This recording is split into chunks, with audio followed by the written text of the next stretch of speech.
India کے معروف عالم شاہی امام پنجاب کے بیانات کے لیے مولانا عثمان تھیریپی کو سبسکرائب کریں۔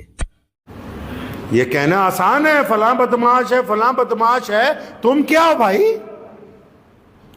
کبھی اپنی پچھلی زندگی کی طرف نگاہ اٹھا کے دیکھو تو صحیح۔ اگر دیکھو گے تو اللہ کے حضور استغفار کرو گے، اگر دیکھو گے تو کچھ لوگوں سے معافی مانگو گے، اگر دیکھو گے تو کچھ لوگوں کی منت کر کے ان کو راضی کرو گے۔ مذہب کا پہناوا، مذہب کا لبادہ اوڑھ لینے سے کوئی بندہ نیک نہیں بن سکتا ہے۔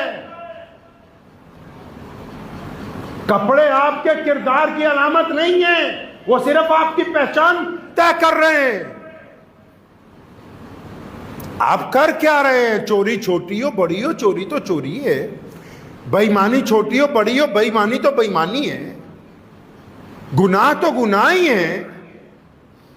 ہم تو سکون ڈھونڈنے کی تلاش میں لگ گئے، اب سکون مل نہیں رہا، سکون کے چکر میں پیسے برباد کر رہے ہیں۔ کئی بڑے بڑے چودھریوں کے پاس چلے جاؤ کہ جی ہم نے تو آج اتنے بکرے صدقے کے دے دیے، ان صدقے کے بکروں کا کیا فائدہ؟ وہ جو گوشت بانٹا ہے، اگر وہی 50,000 روپے کسی غریب کی بیٹی کی کالج کی فیس جمع کرا دیتے، اگر انہی 50,000 روپے کو اٹھا کے کسی 4 بچوں کے اسکول کے اندر فیس دے دیتے، اگر انہی 50,000 سے کسی مرتے ہوئے مریض کو دوائیاں دے کے زندگی دے دیتے تو وہ صدقہ قبول ہو جاتا۔ یہ جو تم نے شور مچانے کے لیے بکرے ذبح کیے ہیں، یہ بس تیرے یہیں پر ذبح ہو گئے، اللہ اور اس کے رسول کو اس سے کوئی لینا دینا نہیں۔ کیونکہ رب اپنے بندے کی نیت کو جانتا ہے۔ اللہ چاہتے کہ آپ کو سکون حاصل ہو، لیکن ہم خود غرض ہیں اور ایسی زندگی کے لیے محنت کر رہے ہیں جو ہمارے کام آنے والی نہیں، ایسی چیزوں کے لیے محنت کر رہے ہیں جس کا ہم سے کوئی واسطہ نہیں ہے۔ بس جی 2-4 لوگوں کے نزدیک اپنی چودراہٹ دکھانی ہے۔ کون سی چودراہٹ؟ خلیفہ ہارون رشید رحمۃ اللہ علیہ اللہ کے ولی بھی تھے اور بادشاہ بھی تھے، اور ان کے دور میں ایک بہت بڑا کتب گزرا، شاہ بہلول دانا۔ ہارون رشید جب حج کر کے آیا، جب وہ بغداد میں داخل ہوا تو بہلول سڑک میں کہیں بیٹھے ہوئے تھے۔ ہارون رشید کے سپاہیوں نے جو پروٹوکول میں لگے ہوئے تھے نا، آگے بھاگ بھاگ کے لوگوں کو سائڈ پہ کر رہے تھے، انہوں نے بہلول کو آ کے کہا کہ بھیا ذرا سائڈ پہ ہو جاؤ، خلیفہ کی سواری آ رہی ہے۔ تو فرمانے لگے کیوں، تیرا خلیفہ کوئی ہم پر بہت بڑا بادشاہ لگا ہوا ہے؟ میں نہیں ہٹوں گا اپنی جگہ سے۔ تو چنانچہ سپاہی مجبور ہو گئے۔ خلیفہ کی سواری جب قریب آئی، ہارون رشید بڑا خدا ترس اللہ کریم کا بندہ تھا، تو اپنے گھوڑے سے اترا، تو اس نے آ کے بہلول دانا کو سلام کیا، پوچھا کیا حال ہے آپ کا، خیریت کے ساتھ ہیں؟ بہلول نے کہا ہاں یار میں تو خیریت سے ہوں، پر تجھے ایک بات بتاؤں تجھے ایک؟ کہ ہاں بتائیے۔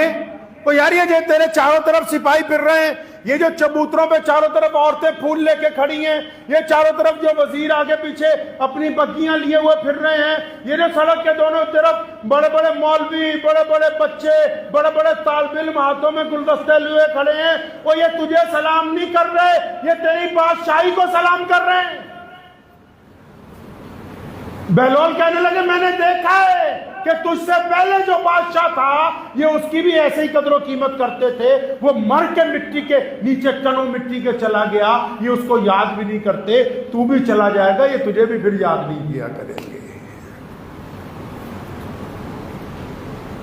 زندہ وہ لوگ رہیں گے جنہوں نے اللہ اور اس کے رسول کی اطاعت و فرما برداری کی ہوگی۔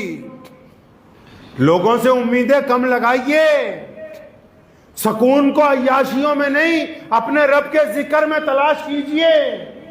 یہ کس چکر میں لگ گیا کہ فلاں چودھری فلاں وزیر ہمارا کچھ کر دے گا؟ اپنے رب سے امید لگاؤ اور محنت کرو، اپنے خدا سے امید لگاؤ، محنت کرو۔ محنت میں کامیابی چھپی ہوئی ہے، لیکن اگر آپ نے ان لوگوں سے امیدیں لگا رکھی ہیں کہ فلاں میرا یہ کر دے گا، فلاں مجھے یہ پہنچا دے گا، فلاں نے میرا یہ کر دینا ہے، تو بھیا لوگوں سے تو جب امیدیں لگاؤ گے، جہاں چمچہ گیری میں تھوڑی سی کمی آئی، دوسرے چمچے کہیں گے جناب یہ تو آج کل اٹھراتا پھر رہا، تمہارا باغی ہونے لگا ہوا ہے۔ چمچہ گیری کی سب سے بڑی